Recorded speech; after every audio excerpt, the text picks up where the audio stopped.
Hello friends, स्वागत है आपका आपके अपने चैनल लेट्स स्टडी इंडिया में। हम लोग पढ़ रहे थे some basic concept of chemistry class 11th, जिसमें हम लोगों ने परसेंटेज कंपोजिशन देखा था और उसके बाद हम लोगों ने बात की थी एम्पिरिकल फार्मूला और मॉलिक्यूलर फार्मूले की। उससे रिलेटेड हम लोगों ने न्यूमेरिकल भी सॉल्व कर लिया था। आज हम लोग स्टार्ट करेंगे एक नया टर्म जिसका नाम है स्टाइक्योमेट्री एंड स्टाइक्योमेट्रिक कैलकुलेशन। अब ये देखिए नया वर्ड हमारे पास यहाँ पे देखने के लिए मिल रहा है। स्टाइक्योमेट्री क्या है, तो आइए हम लोग पहले बात करते हैं किसी केमिकल रिएक्शन की स्टाइक्योमेट्री क्या होती है और इसे कैसे लिखते हैं और इससे रिलेटेड हम लोग कैलकुलेशन कैसे करेंगे। तो चीज़ों को आइए हम लोग एक बार समझते हैं। तो यहाँ देखिए गिवन है some basic concept of chemistry stoichiometry and stoichiometric calculation. तो बात करेंगे स्टाइक्योमेट्री है क्या। तो देखिए स्टाइक्योमेट्री का मतलब क्या होता है। जैसे हम लोग कोई केमिकल रिएक्शंस को जब लिखते हैं तो उस केमिकल रिएक्शन के अंदर हम लोग उसके जो एलिमेंट्स हैं, ठीक है, उस एलिमेंट्स को कैसे हम लोग अलग अलग तरीके से डिस्क्राइब करेंगे। यानी मोल के अंदर उस रिएक्शन के एलिमेंट्स को कैसे लिखेंगे, या हम लोग मॉलिक्यूल में कैसे उस रिएक्शन को लिखेंगे। अगर रिएक्शन में कोई गैसियस मॉलिक्यूल इन्वॉल्व है तो उसके वॉल्यूम को कैसे हम लोग लिखेंगे, या हम लोग बात करते हैं उसके एटॉमिक वेट की या मॉलिक्यूलर वेट की, ग्राम में उसे कैसे हम लोग ग्राम मॉलिक्यूलर मास को कैसे हम लोग लिखेंगे। तो यही सब चीज़ों को कैलकुलेट करना या इन सब चीज़ों को मेजर करना है क्या कहलाता है, स्टाइक्योमेट्री कहलाता है। तो इसके डिफिनीशन को एक बार हम लोग पढ़ लेते हैं। तो देखिए यहाँ पे दिया हुआ है one of the most important aspect of chemical equation. ये क्या है, एक बहुत ही इंपॉर्टेंट एस्पेक्ट है किसी भी केमिकल इक्वेशन का। और हमें ये भी ध्यान देके चलना है कि जब भी हम लोग स्टाइक्योमेट्रिक की बात करेंगे तो chemical reaction must be balance, यानी उसमें रिएक्टेंट और प्रोडक्ट क्या होना चाहिए, बैलेंस होने चाहिए, तभी हम लोग स्टाइक्योमेट्री की बात करते हैं। तो यहां पर दिया गया है, ठीक, ये क्या है, बहुत ही इंपॉर्टेंट एस्पेक्ट है किसी भी केमिकल इक्वेशन का, या हम लोग बोल सकते हैं बैलेंस केमिकल इक्वेशन का, is that when it written in a balance form. देखिए यहां पर वो बात दे दिया है कि रिएक्शन हमें पहले क्या करना है, पहला चीज ध्यान देना है कि रिएक्शन बैलेंस होना चाहिए, उसके बाद हम लोग बाकी चीजों को समझेंगे। फिर यहां पे देखिए दिया गया है form it quantitative relationship between various reactant and product term. यानी हम लोग क्या करेंगे, रिएक्टेंट और प्रोडक्ट के क्वांटिटेटिव रिलेशनशिप को यहां पे दिखाते हैं किस किस चीजों के अंदर। तो देखिए पहला दिया गया है मोल्स, फिर दिया है masses of molecule and volume, ठीक है। This is called the stoichiometry. Stoichiometry का मतलब ही क्या है, इसे देखिए ग्रीक, ये एक ग्रीक वर्ड से आया हुआ है स्टाइक्योमेट्री। अगर इसे इंग्लिश में समझा जाए इसका मतलब, तो इसका मतलब क्या होता है, टू मेजर एन एलिमेंट। यानी किसी रिएक्शन के अंदर उसके एलिमेंट को हम लोग कैसे कैसे मेजर करते हैं। तो मेजर करने का तरीका क्या है, हम लोग मोल के अंदर मेजर कर लें, चाहे गैसियस, अगर हमारे मोल्स गैसियस अगर रिएक्शन में, ठीक है, मॉलिक्यूल इन्वॉल्व है तो उसके हम लोग वॉल्यूम से उसे मेजर कर सकते हैं, या उसके ग्राम एटॉमिक वेट या ग्राम मॉलिक्यूलर मास को हम लोग उसके मेजर कर सकते हैं। तो आइए एक एग्जांपल लेके हम लोग चीज़ों को और अच्छे से समझते हैं कैसे किसी रिएक्शन के स्टाइक्योमेट्री को हम लोग लिखेंगे। तो यहाँ पे देखिए 3-4 तरीके हैं स्टाइक्योमेट्री लिखने के, कौन कौन से हैं। तो हमारा देखिए पहला दिया गया है मोल, तो एक तो दिया है यहाँ पे क्या, मोल, दूसरा दिया है मास, और तीसरा दिया हुआ है वॉल्यूम। तो एक मोल में लिखेंगे किसी रिएक्शन को, या उसके मास के टर्म में हम लोग दिखाएंगे, या तो molecules molar mass of the molecule, और एक क्या होता है, वॉल्यूम के टर्म में हम लोग लिखेंगे। तो एक एग्जांपल लेके हम किसी रिएक्शन के पहले आइए स्टाइक्योमेट्री को लिखने की कोशिश करते हैं। तो देखिए यहाँ पे हमारे पास एग्जांपल भी गिवन है। एग्जांपल क्या दिया है, एग्जांपल में हमारा दिया है कैल्शियम, ठीक, कार्बोनेट का रिएक्शन कराया जा रहा है हाइड्रोजन क्लोराइड के साथ। हाइड्रोजन क्लोराइड के साथ ये रिएक्शन करके कैल्शियम क्लोराइड वाटर और कार्बन डाइऑक्साइड का फॉर्मेशन कर रहा है। तो अब हमें देखना है कि रिएक्शन पहले बैलेंस है या नहीं। पहला चीज हम लोग क्या चेक करेंगे कि रिएक्शन बैलेंस है कि नहीं। तो यहाँ पर हम लोग देख सकते हैं इधर भी कैल्शियम एक, इधर भी एक कैल्शियम, उसके बाद कार्बन भी इधर एक एटम, उधर भी कार्बन हमारा क्या एक एटम है, 3 ऑक्सीजन का एटम इधर है, यहाँ पे ऑक्सीजन कितना है, 2 1 3, 2 कार्बन डाइऑक्साइड के साथ और एक वाटर के साथ। अब बात करते हैं हाइड्रोजन की, तो 2 हाइड्रोजन यहां भी है, 2 हाइड्रोजन यहां भी है, उसके बाद बचा क्लोरीन एक, और यहां भी क्लोरीन कितना है, 2 क्लोरीन है, क्योंकि यहां 2 से मल्टीप्लाई किया गया, 2 क्लोरीन यहां भी, Cl2 यहां भी, 2 क्लोरीन इधर भी। यानी रिएक्शन क्या है, बैलेंस केमिकल रिएक्शन है। अब इस बैलेंस केमिकल रिएक्शन के अंदर जो हम लोग नंबर यूज कर रहे हैं यहाँ पे रिएक्शन को, मान लीजिए हम लोग खाली केवल लिखते हैं HCl, तब तो ये रिएक्शन बैलेंस नहीं होता। 2 इसलिए लगाया गया है कि रिएक्शन में रिएक्टेंट और प्रोडक्ट दोनों क्या हो, इक्वल अमाउंट में हो जाए। तो यहाँ पे देखिए जो 2 लगा हुआ है, यहाँ पे कुछ नहीं है तो यहाँ क्या मानेंगे 1, यहाँ पे लगा हुआ है 2, यहाँ भी क्या है कुछ नहीं तो 1, यहाँ भी 1, यहाँ भी 1। तो ये सारी चीजें कहलाती हैं स्टाइकियोमेट्रिक कोफिशिएंट। तो किसी भी रिएक्शन में जब भी हम लोग क्या करते हैं, उस रिएक्शन के रिएक्टेंट या प्रोडक्ट को बैलेंस करने के लिए हम लोग जब भी किसी नंबर का यूज करते हैं उसके, ठीक है, कोफिशिएंट में, यानी किसी भी मॉलिक्यूल के फॉर्मूले के आगे हम लोग जो भी नंबर लगाते हैं कोफिशिएंट के फॉर्म में, उसे क्या बोलते हैं, स्टाइकियोमेट्रिक कोफिशिएंट। तो हमें यहां ध्यान क्या देना है, स्टाइकियोमेट्रिक कोफिशिएंट इसका कितना है 1 है, इसका है 2, इसका 1, इस सबका क्या है, सबका है 1 1, बाकी लोगों का है। तो ये हमारा ध्यान देना है, इस चीज को हम लोग बोलते हैं स्टोइकियोमेट्री कोफिशिएंट। तो हर मॉलिक्यूल का अपना अपना एक स्टाइकियोमेट्रिक कोफिशिएंट होता है। तो यहां पर हम देख सकते हैं स्टाइकियोमेट्रिक कोफिशिएंट मैंने लिख दिया है।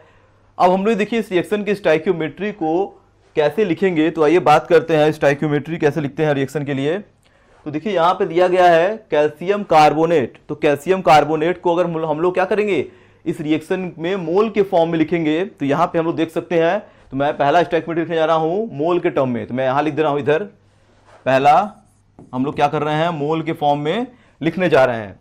तो यहाँ पे हम लोग देख सकते हैं कैल्शियम कार्बोनेट का केवल और केवल एक ही मॉलिक्यूल प्रेजेंट है। तो इसका स्टाइकियोमेट्रिक कोफिशिएंट अगर किसी भी मॉलिक्यूल का 1 होगा तो उसे क्या बोलेंगे कि 1 मोल ये हमारा मॉलिक्यूल प्रेजेंट है। तो ये कितना हो गया 1 मोल। इसके आगे कितना लगा हुआ है 2, कोफिशिएंट देख के हमें मोल लिखना है। तो यहां पे लगा हुआ है 2, तो ये क्या हो जाएगा 2 मोल। यहां हम लिख सकते हैं 1 मोल CaCO3, ठीक, react with 2 mole of HCl gives क्या दे रहा है 1 मोल कैल्शियम क्लोराइड। तो क्या लिखेंगे 1 मोल ऑफ कैल्शियम क्लोराइड, फिर वो दे रहा है 1 mole of water molecule and also 1 mole of carbon dioxide molecule. तो इस तरीके से हम लोगों ने क्या किया, मोल को लिख दिया।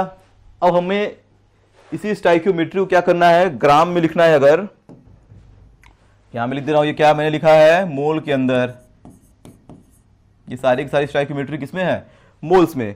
तो अगर यहां पे लिखना होगा हमें दूसरा स्टाइकियोमेट्री, इसका क्या ग्राम में। तो अगर इसे हमें लिखना होगा क्या, किसमें, ग्राम के अंदर अगर लिखना होगा स्टाइकियोमेट्री को। तो देखिए ग्राम का मतलब क्या होता है, किसी भी मॉलिक्यूल का या किसी भी एटम का जो ग्राम एटॉमिक मास या ग्राम मॉलिक्यूलर मास होता है वो उसके 1 मोल के बराबर होता है। ये तुम लोगों ने मोल कॉन्सेप्ट में पढ़ा था। तो अब ये 1 मोल कैल्शियम कार्बोनेट है, तो इसका जो ग्राम में वेट होगा, ठीक, वो 1 मोल को दिखाएगा। तो इसके हम लोग ग्राम में वेट को अगर लिख देंगे तो वही क्या होगा 1 मोल के बराबर हो जाएगा। तो यहां पे इसका देखिए ग्राम में वेट क्या है, कैल्शियम कार्बोनेट की बात करेंगे तो यहां पे हम लोग देख सकते हैं कैल्शियम। अब देखिए सबके एटॉमिक मास को हम लोग एक बार लिख लेते हैं ग्राम में। तो यहां पे देखिए कौन कौन से एटम प्रेजेंट हैं। तो एक बार मैं यहां लिख दे रहा हूं, हमारे पास क्या है, कैल्शियम एटॉमिक मास का होता है 40, ठीक, 40 ग्राम इसको ले लेते हैं। दूसरा क्या है कार्बन, इसका 12 ग्राम। और तीसरा है ऑक्सीजन, इसका कितना होगा, ये हो गया 16 ग्राम। तो अब इसको हम लोग कैलकुलेट करके लिख देते हैं कितना कितना है। तो ये हमारे पास क्या है, कैल्शियम हो गया 40, कार्बन का भी एक एटम है, ये कितना हो गया 12, 40 प्लस 12 कितना आ जाएगा 52 ग्राम। उसके बाद ऑक्सीजन है, लेकिन ऑक्सीजन कितना है, 3 एटम ऑक्सीजन का प्रेजेंट है। तो कितना हो जाएगा 48, ठीक।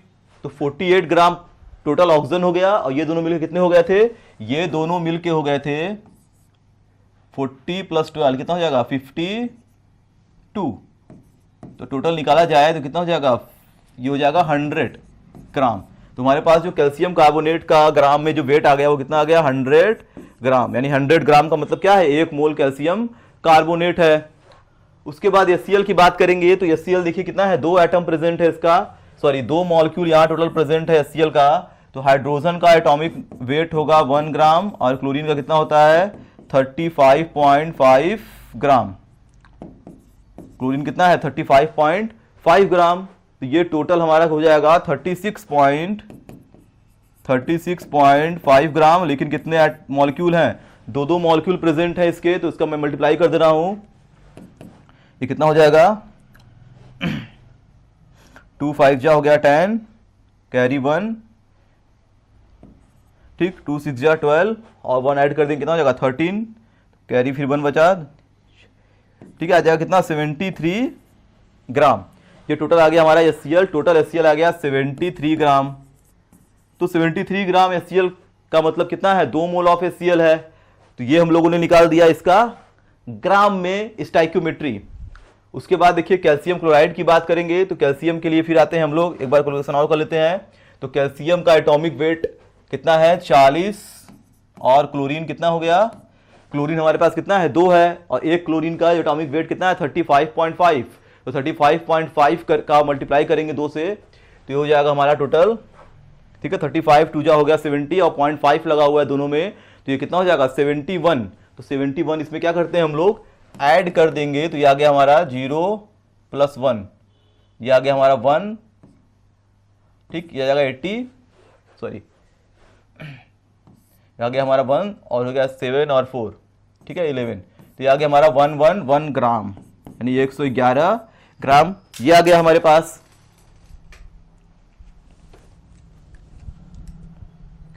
फिर हम लोग देखेंगे वाटर की बात करेंगे अगर, तो वाटर का हमें पता है इजिली, हाइड्रोजन का एटॉमिक वेट होता है 1 ग्राम, 2 हाइड्रोजन कितना हो जाएगा 2 ग्राम, ऑक्सीजन का 16, तो 16 और 2 कितना हो गया 18 ग्राम। तो ये हमारा क्या है इजिली 18 ग्राम आ गया। कार्बन डाइऑक्साइड का भी निकाल लेते हैं, कार्बन का 12, ऑक्सीजन कितना हो गया 16, 32 हो जाएगा, 2 ऑक्सीजन है, ठीक, 32 + 12 कितना हो गया 44 ग्राम। तो ये हम लोगों ने क्या किया ग्राम में लिख लिया, सभी को क्या कर लिया हम लोगों ने ग्राम में लिख लिया, इसके स्टाइक्योमेट्री को मैंने क्या लिख लिया ग्राम में। तो इस तरीके से देखिए स्टाइक्योमेट्री हम लोग लिखते हैं, तो इस चीज को पहले आप लोग करिए नोट।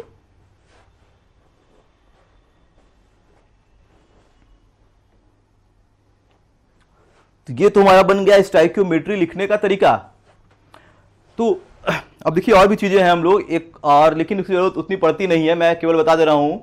इसमें देखिए एक तरह से हम लोग मॉलिक्यूल के फॉर्म में भी लिख सकते हैं स्टाइक्योमेट्री को, लेकिन वो उतना खास कुछ इंपॉर्टेंट नहीं होने वाला है। जैसे अगर मैंने लिख दिया 1 मोल CaCO3, तो लिख सकते हैं हम लोग 1 molecule of CaCO3, 2 molecule of HCl, ठीक, 1 molecule of calcium chloride, 1 molecule of water, 1 molecule of carbon dioxide. तो ऐसा क्वेश्चन देगा नहीं। क्वेश्चन में स्टाइक्योमेट्री कैलकुलेट करने के लिए कैसे देखिए पूछता है, पूछ देगा कि इतने ग्राम ये वाला कंपाउंड है, तो बताओ कि ठीक है ये दूसरा कंपाउंड या जो प्रोडक्ट का जो कंपाउंड है वो कितने ग्राम फॉर्म होगा, या तो बोलेगा कि इतने मोल हमारे पास HCl है, तो इस HCl के ठीक 2 मोल से how many moles of CO2 can be form. तो मोल में या तो ग्राम में क्वेश्चन को क्या करता है पूछता है हमेशा, कभी भी मॉलिक्यूल के फॉर्म में इस तरह से क्वेश्चन नहीं देगा। तो हमें स्टाइक्योमेट्री 2 फॉर्म में लिखने आनी चाहिए, एक तो ग्राम में लिखने आना चाहिए, एक तो मोल में लिखने आना चाहिए। तो हम लोग आगे आप बात करेंगे, अगर मान लेते हैं हमारे पास कोई गैसियस केमिकल रिएक्शन है तो उसके स्टाइक्योमेट्री को कैसे लिखेंगे। तो देखिए एक चीज हमें और ध्यान दे देना है, अगर किसी रिएक्शन में कुछ मॉलिक्यूल गैस के भी इन्वॉल्व है, जैसे इस रिएक्शन के अंदर अगर बात की जाए तो हाइड्रोजन क्लोराइड और कैल्शियम कार्बोनेट ये सॉलिड फॉर्म में होता है, ठीक, HCl क्या है लिक्विड फॉर्म में भी प्रेजेंट हो सकता है, कैल्शियम क्लोराइड ये भी सॉलिड है, वाटर क्या है लिक्विड है, लेकिन जो कार्बन डाइऑक्साइड यहाँ प्रेजेंट है वो गैसियस स्टेट में है। अगर मैं सबके स्टेट को लिखूं तो ये हमारा क्या है सॉलिड हो गया, ये हो गया लिक्विड, ये मान लेते हैं हमारा क्या है सॉलिड सिम डिसॉल्व हो गया है, ये लिक्विड है, ये क्या है गैस। तो गैस के लिए हमारे पास एक और स्टाइक्योमेट्री होता है जिसे बोलते हैं हम लोग वॉल्यूम। तो गैस के लिए हम लोग कभी कभी स्टाइक्योमेट्री क्या लिखते हैं वॉल्यूम के फॉर्म में लिखते हैं। तो हमारे पास देखिए जो कार्बन डाइऑक्साइड गैस है वो कितना है 1 मोल। तो यहां मैंने मोल कॉन्सेप्ट में बताया था किसी भी गैस का जो 1 मोल होता है, ठीक, स्टैंडर्ड टेम्परेचर और प्रेशर पे वो हमेशा कितना होता है 22.4 ठीक लीटर के बराबर होता है। यानी मैं अगर स्टेटमेंट यहां लिख दूं 1 mole of gas at STP, STP का मतलब होता है स्टैंडर्ड टेम्परेचर एंड प्रेशर, ठीक, स्टैंडर्ड टेम्परेचर की बात करेंगे तो 25 डिग्री के अराउंड हम लोग लेके चलते हैं यानी 298 के, और प्रेशर को हम लोग लेके चलते हैं 1 atm या 1 बार। तो स्टैंडर्ड कंडीशन के अंदर किसी भी गैस का अगर हम लोग क्या निकालेंगे 1 मोल निकालेंगे तो वो हमारा आएगा ठीक है, 22.4 लीटर के बराबर। कहीं कहीं देखिए 24.7 लीटर भी गिवन होता है। ऐसे एनसीईआरटी की बुक्स में हम लोग देखेंगे तो वहां पे दिया गया है 22.7 लीटर एनसीईआरटी में, ठीक। और बाकी बुक में देखेंगे हम लोग, प्रदीप में देखेंगे बुक में, तो वहां 22.4 लेके चला है। तो इसमें हमारा थोड़ा सा क्या है, चेंज रहता है कहीं कहीं बुक्स में। तो मेन हमारा क्या होता है 22.4 ज्यादातर हमें देखने के लिए मिलता है स्टैंडर्ड कंडीशन किसी गैस के 1 मोल का। तो ये हमें याद रख के चलना है। तो यहाँ पे देखिए जो कार्बन डाइऑक्साइड कितना है, 1 ही मोल है।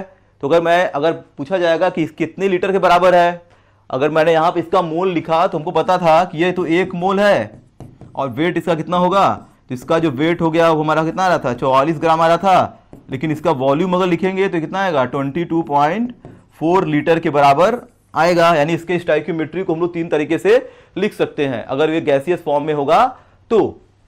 अगर हमारे पास कोई प्योर गैसियस रिएक्शन है तो उसके स्टोइकियोमेट्री को देखिए हम लोग कैसे लिखते हैं।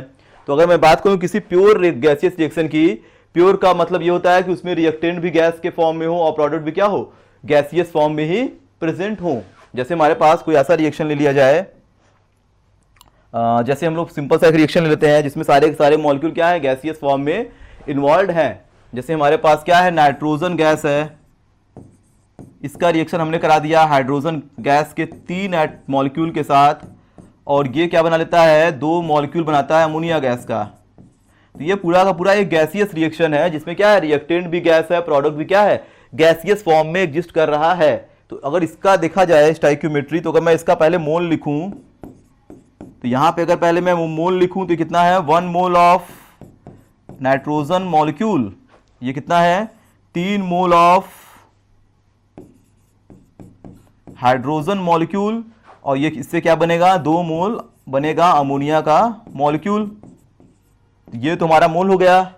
इसके ग्राम को लिखा जाए, ग्राम वाले स्टोइकियोमेट्री को लिखा जाए तो इसका ग्राम निकाला जाएगा। तो एक नाइट्रोजन का एटॉमिक वेट कितना होता है, 14 ग्राम, 2 नाइट्रोजन कितना हो जाएगा, 28 ग्राम। यानी ये कितना हो गया, 28 ग्राम ऑफ N2। हाइड्रोजन का हमको पता है, एक हाइड्रोजन का एटॉमिक वेट कितना होता है, एक, यहाँ पे कितने हैं, 3 है, और 3 के भी क्या है, डबल है, यानी 6 ग्राम ये टोटल हो जाएगा हमारे पास। यानी 6 ग्राम हो जाएगा हाइड्रोजन मॉलिक्यूल। अब इसके साथ देखिए जो अमोनिया बना है, इसका एटॉमिक वेट निकाला जाए तो हाइड्रोजन कितना हो गया, 3 और 14, 14 और 3 हो गया हमारा 17, 17 टू जा 34, ये हो गया हमारा 34 ग्राम ऑफ अमोनिया। तो ये हम लोगों ने क्या किया, ग्राम में लिख लिया। अब इसके बाद अगर मैं वॉल्यूम में लिखने की कोशिश करूं स्टोइकियोमेट्री को, क्योंकि सारा का सारा रिएक्टेंट और प्रोडक्ट क्या है, गैसियस फॉर्म में एग्जिस्ट कर रहा है, तो अगर इसके वॉल्यूम में लिखा जाए इसे, तो देखिए क्या बन जाएगा, ये हमारा वॉल्यूम के फॉर्म में अगर लिखने की कोशिश की जाए यहाँ पे, तो वॉल्यूम के फॉर्म में ये हमारे पास निकल के आएगा। इसका तो देखिए 1 ही मोल है, तो 1 मोल गैस का वॉल्यूम एसटीपी पे, देखिए एसटीपी या एनटीपी भी बोल सकते हैं, ठीक है, स्टैंडर्ड टेम्परेचर प्रेशर, या हम लोग बोलेंगे नॉर्मल टेम्परेचर प्रेशर, दोनों एक ही बात है, यहाँ पे कंफ्यूजन नहीं होना चाहिए। चाहे कहीं लिखा हो एसटीपी, चाहे या लिखा हो एनटीपी, तो बात क्या है, दोनों एक ही है। तो इस सिचुएशन में अगर किसी गैस का वॉल्यूम निकाला जाए, ठीक, तो 1 मोल के किसी गैस के 1 मोल का अगर वॉल्यूम लिखा जाए तो वो हमारा 22.4 लीटर के बराबर होगा। तो ये तो 1 ही मोल है, तो ये कितना हो जाएगा, 22.4 लीटर। यानी इसमें अंदर जो नाइट्रोजन गैस है वो 1 मोल है, यानी इतना लीटर है। इसका देखिए 3 मोल है, तो 1 मोल 22.4 है, तो 3 मोल कितना जाएगा, तो इसका निकाला जाएगा 22.4 इंटू 3, तो यहाँ पे आ जाएगा 4 3 जा 12, कैरी 1, ठीक, 3 2 जा 6 प्लस 1 7 हो गया, और ठीक है आगे 67.2 लीटर, यानी ये कितना हो जाएगा, 67.2 लीटर के बराबर हो जाएगा। यानी इतना लीटर हमारे पास क्या है, नाइट्रोजन गैस है, जबकि इतना लीटर क्या है, हाइड्रोजन गैस है, और इससे जो अमोनिया फॉर्म हो रहा है ये 2 मोल फॉर्म हो रहा है। यानी ये कितना हो जाएगा, 22.4 लीटर इंटू, यहां मल्टीप्लाई कर देंगे हम लोग 2 से, तो ये कितना जाएगा, 2 2 जा, अरे सॉरी 2 4 जा 8, 44.8 लीटर ऑफ NH3। तो इस तरीके से हम लोगों ने क्या किया, इसके स्टोइकियोमेट्री को भी लिख लिया। गैसियस रिएक्शन है तो 1 मोल 22.4 लीटर के इक्वल होगा। तो इसका कितना है, एक मोल है तो ये तो उतना ही है, लेकिन ये 3 मोल है तो ट्रिपल हो गया, ये क्या है 2 मोल है तो इसका क्या हो गया, डबल हो गया। तो स्टोइकियोमेट्री लिखने का ये भी तरीका है, इसको भी करिए नोट।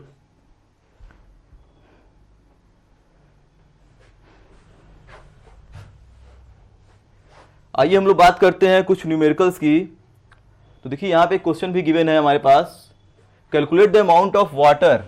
ठीक, ये क्या लिखा गया है, ग्राम, ग्राम के अंदर है, produce by combustion of 16 gram of methane, यानी 16 ग्राम ऑफ मेथेन का कॉम्बसन कराएंगे तो कितने ग्राम वाटर का मॉलिक्यूल फॉर्म होगा।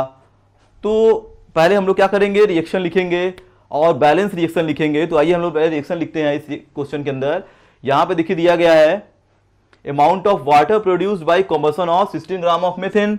पहले 16 ग्राम ऑफ मेथेन का कॉम्बसन कैसे होगा, तो पहले हम लोग मेथेन का फॉर्मूला जान लेते हैं। तो इसका फॉर्मूला क्या है, CH4, ये हमारे पास क्या बन गया, मेथेन गैस। ठीक, ये हमारा क्या है, मेथेन, यहां मैं लिख दे रहा हूं उसका नाम भी। तो कॉम्बसन देखिए जब भी कराते हैं तो कॉम्बसन का मतलब क्या होता है, इस चीज को पूरी तरह से जला देना, एकदम खत्म कर देना। कॉम्बस का मतलब होता है मेथेन गैस को जलाना। तो जलाएंगे तो हमारे पास क्या होगा, ऑक्सीजन गैस होगा, तभी वो क्या होगा, कॉम्बसन होगा। तो ऑक्सीजन के प्रेजेंस में जलाते हैं चीजों को, यानी ऑक्सीजन का मतलब जो एयर में ऑक्सीजन प्रेजेंट है, तो यहाँ पे ऑक्सीजन भी होगा। तो मेथेन का रिएक्शन किसके साथ कराया गया, पहले ऑक्सीजन के साथ कराया गया। जब भी देखिए किसी भी हाइड्रोकार्बन का मतलब क्या होता है, ऐसे मॉलिक्यूल जिसमें केवल हाइड्रोजन और कार्बन के एटम प्रेजेंट हो। तो ये जो मेथेन है इसमें क्या दिख रहा है हमें, हाइड्रोजन 4 दिख रहा है, एक कार्बन दिख रहा है, यानी इसमें केवल हाइड्रोजन और केवल कार्बन है, यानी ये क्या है, एक हाइड्रोकार्बन है। तो ये तुम्हें क्लियर हो गया कि मेथेन एक हाइड्रोकार्बन है। जब भी किसी हाइड्रोकार्बन का हम लोग कंबसन कराते हैं तो हमेशा बनता क्या है, वाटर और कार्बन डाइऑक्साइड बनता है। ये हमें दिमाग में लेके चलना है एकदम, ये चीज क्या है, हमें फिक्स करके चलना है कि combustion of hydrocarbon gives carbon dioxide and water. तो हमारे पास ये हाइड्रोकार्बन है, कंबसन कराया गया, तो ये क्या बनेगा, ये बनेगा हमारे पास वाटर का एक मॉलिक्यूल और बनेगा कार्बन डाइऑक्साइड। ये भी हमारा क्या है, गैस के फॉर्म में है। ठीक, वाटर तो क्या होता है, लिक्विड फॉर्म में, वेपर के फॉर्म में निकल जाएगा, और कार्बन डाइऑक्साइड भी क्या है, गैसियस ही है। तो ये हमारा क्या बन गया, कार्बन डाइऑक्साइड। तो ये इतनी सारी चीजें रिएक्शन के अंदर इन्वॉल्व है। चेक कर लेते हैं क्या रिएक्शन हमारा बैलेंस है या नहीं। तो इसको एक बार ये चेक कर लें रिएक्शन के बारे में। तो यहाँ पे देखिए ऑक्सीजन और कार्बन की बात की जाए तो कार्बन देखिए पहले हमारा इधर उधर दोनों तरफ बैलेंस है। हाइड्रोजन को देखते हैं, 4 हाइड्रोजन यहाँ पे कितना हाइड्रोजन है, केवल 2 ही है। तो हम लोग यहाँ मल्टीप्लाई करना पड़ेगा 2 से, हाइड्रोजन क्या हो गया, बैलेंस। लेकिन जब हाइड्रोजन को बैलेंस करने चले तो कार्बन ऑक्सीजन में डिस्टर्बेंस आ गया। ऑक्सीजन कितना है, इधर 2, इधर कितना है, 2, 2, 2 कितना हो गया, 4, और यहाँ पे ऑक्सीजन कितना है, 2 ही है, तो यहाँ मल्टीप्लाई कर देते हैं 2 से। अब ये रिएक्शन हमारा कहीं ना कहीं बैलेंस हो गया, 4 ऑक्सीजन इधर, 2, 2, 4 ऑक्सीजन इधर, एक कार्बन इधर, एक कार्बन इधर, 4 हाइड्रोजन यहाँ भी और 2, 2 जा 4 हाइड्रोजन यहाँ भी। रिएक्शन क्या है, पूरी तरह से बैलेंस है। तो अब हम लोग करेंगे, ठीक है, कैलकुलेशन। तो यहाँ पे देखिए दिया गया है combustion of 16 gram of methane. तो मेथेन कितना दिया है, 16 ग्राम। तो पहले आइए हम लोग लिख लेते हैं एक बार। ये देखिए केवल क्या पूछा है, अमाउंट। तो जब भी अमाउंट पूछे तो यहां मोल से कोई मतलब नहीं है, सीधे सीधे हमें ग्राम में कैलकुलेशन करना है। यहां पे लिख दिया है ना वाटर का कितना ग्राम बनेगा 16 ग्राम से। तो या तो हम लोग एक बार अगर मोल लिख ले तो कोई दिक्कत भी नहीं है। वैसे एक बार आइए हम लोग पहले मोल लिख लेते हैं रिएक्शन का। तो पहले मैंने यहाँ पे अगर मोल लिख दिया है सारा, तो ये देख लेते हैं हमारे पास कितना है, 1 मोल CH4 है, 2 मोल ऑक्सीजन है, 2 मोल वाटर भी फॉर्म हो रहा है, और 1 मोल बन रहा है कार्बन डाइऑक्साइड। तो हम लोगों ने क्या किया, इसके मोल को लिख लिया। अब देखेंगे हम लोग यहां मोल लिखने के बाद इसका ग्राम में कैलकुलेशन। तो यहां मैं लिख रहा हूं अब ग्राम वाले कैलकुलेशन को। तो ये कितना दिया हो गया है, 16 ग्राम। तो 16 ग्राम है। अब पूछ रहा है कि इससे कितने ग्राम वाटर मॉलिक्यूल बनेगा। तो यहां पे पहले देखा जाए अगर एक चीज, तो इसका जो 1 मोल का वेट है वो 16 ग्राम तो है ही, एक्चुअल वाला दिया ही है। यहां पे देख सकते हैं हाइड्रोजन का जो वेट होता है वो, एक हाइड्रोजन का 1 ग्राम, 4 कितना हो जाएगा, 4 ग्राम ही हो गया, और 4 ये हो गया, 12 4 16 ग्राम। तो यह है ही 1 मोल का वेट, ये 16 ग्राम है ही। लेकिन हमें यहां पे दिख रहा है कि 1 मोल से ये वाटर कितना बन रहा है, 2 मोल। ठीक है, तो वाटर के 2 मोल का वेट कितना हो जाएगा, तो 2 इंटू 1 मोल वाटर का वेट होता है 18, तो ये हो जाएगा टोटल कितना 36 ग्राम। तो ये कहीं ना कहीं हमारे पास ये आंसर आ गया, तो इसमें कुछ करना नहीं था। Calculate the amount of water produce by the combustion of 16 gram of methane. तो पहले हमें देखना क्या है, यहाँ से देखिए समझना है मेन चीज में कि 1 मोल, इसको देखिए कैसे हम लोग कैलकुलेट करेंगे, थोड़ा सा और देख लेते हैं। 1 मोल CH4, 1 मोल CH4 क्या दे रहा है, 2 मोल वाटर दे रहा है। ठीक, 1 मोल CH4 दे रहा है, 2 मोल वाटर, तो 1 मोल का वेट कितना है, ठीक, तो 1 मोल का वेट कितना है 16 ग्राम, और इसके 1 मोल का वेट कितना होता है 18 ग्राम, तो 2 मोल के लिए क्या हो जाएगा 18 टू जा 36 ग्राम। तो यहां हमारा क्या आ गया, ये आ गया हमारे पास आंसर। तो इस तरीके से क्वेश्चन को लगाएंगे, बहुत ही क्या है इजी है, इसको करिए नोट।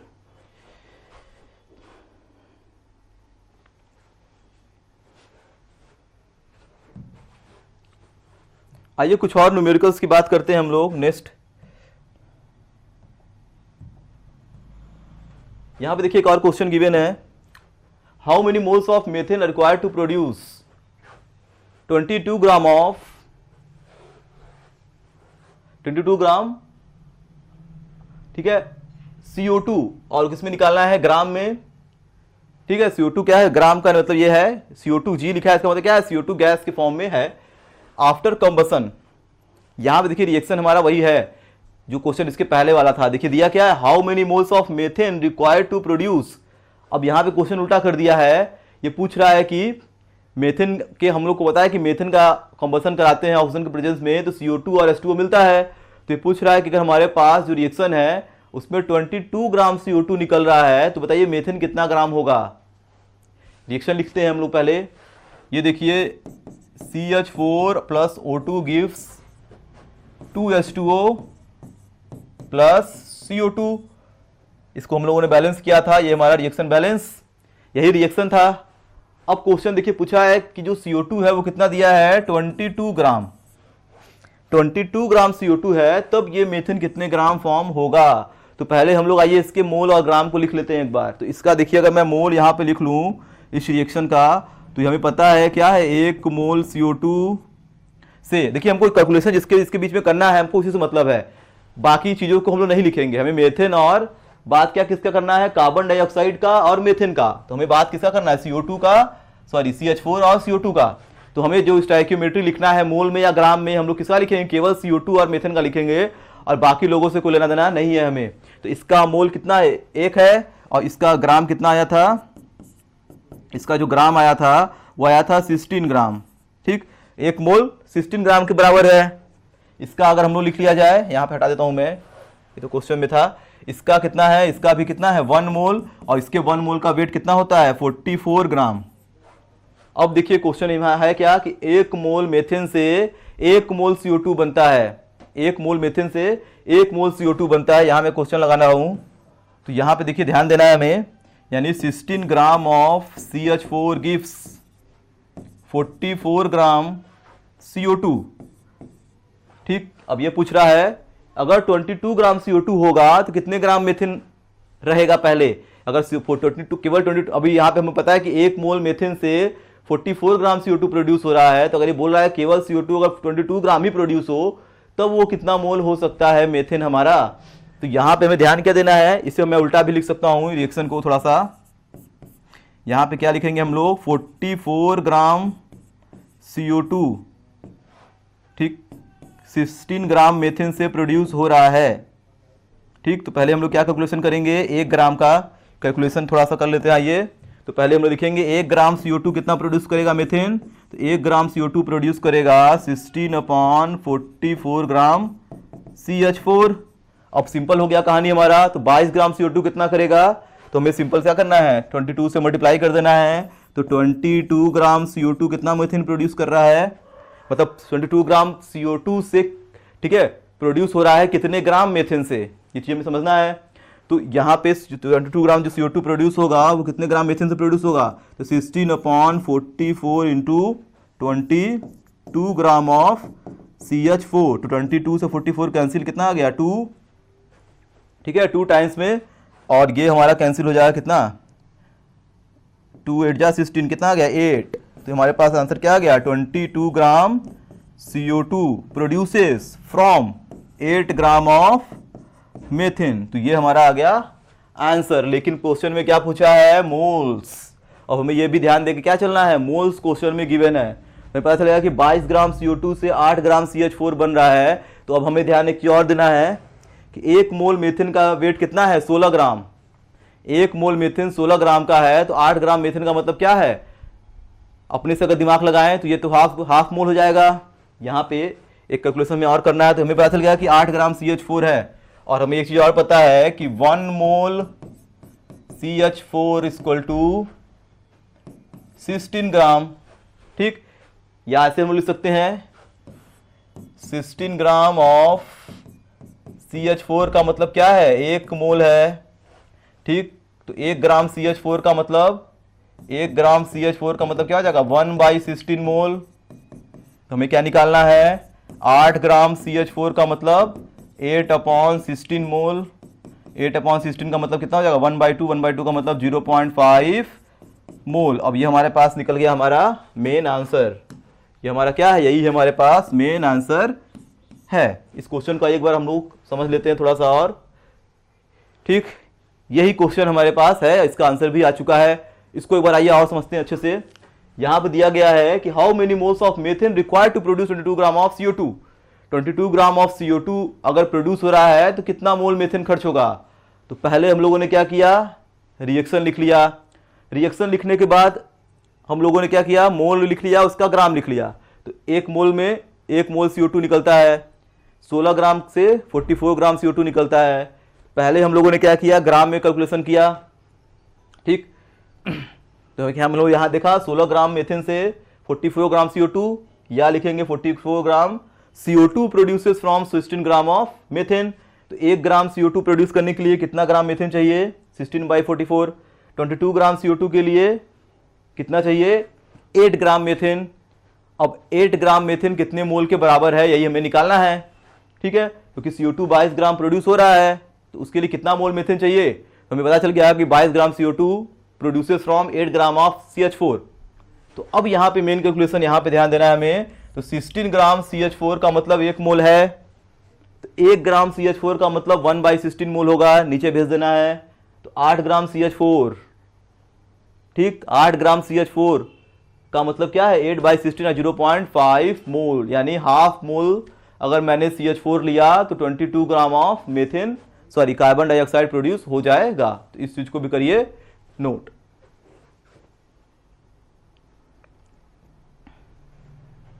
तो ऐसे ऐसे क्वेश्चन हमें देखने के लिए मिलते हैं स्टाइक्योमेट्रिक कैलकुलेशन में। अब इसके बाद देखिए एक और चीज हमारे पास बची हुई है जो कि काफी इंपॉर्टेंट होने वाला है स्टाइक्योमेट्री और स्टाइक्योमेट्रिक कैलकुलेशन के अंदर, जिसका नाम है लिमिटिंग रिएजेंट, या जिसे बोलते हैं हम लिमिटिंग रिएक्टेंट। ऐसा ही रिएक्शन होगा, स्टाइक्योमेट्री लिखना होगा हमें, और उसके अंदर हमें लिमिटिंग रिएजेंट ढूंढना होगा, और लिमिटिंग रिएजेंट ढूंढने के बाद ही हम लोग बाकी कैलकुलेशन को सॉल्व करेंगे। तो अगले वीडियो में हम लोग पढ़ेंगे क्या लिमिटिंग रिएजेंट या लिमिटिंग रिएक्टेंट क्या होता है। तो इस वीडियो को यहीं पर करते हैं समाप्त। पढ़ाई जारी रखिए। Thank you.